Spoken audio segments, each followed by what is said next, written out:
at the time, it was a tremendous opportunity to get. I mean, talking about we're sitting here talking about investment banking. I was working with kids coming out of MBA who were turning down investment banking jobs to work at Enron.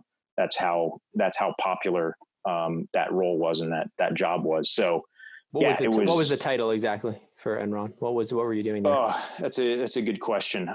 It was a, let's call it an analyst rotational program. Okay. So it was a 2-year rotational program of which you do, I want to say 6 month rotations in 4 different groups. Almost like an FLDP kind of deal. Yeah, exactly. So kind of a finance bent to it.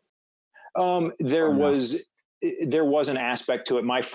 I only made it through 1 rotation because I was only there for about 5 months before the meltdown. But there were definitely, your timing was great. Exactly. That and coming out of business school in 2009, I'm really hitting it.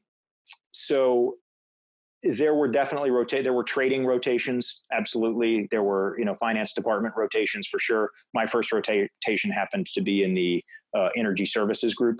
Okay. And if you ask me today to explain to you what I did, I don't know that I can actually remember. So as everything was melting down, how surreal was it? What was it like? It was pretty strange. I, along with a large majority of my group, were taken into a room and we had to start making collection calls to clients because they needed to start collecting cash. So, again, thinking what was I 23 at the time, first job out of school. I mean, no idea what I'm doing here other than I'm getting thrown in a room and trying to call customers and beg for the $15,000 or $20,000 that they owe us so that we can continue to exist for another week or two.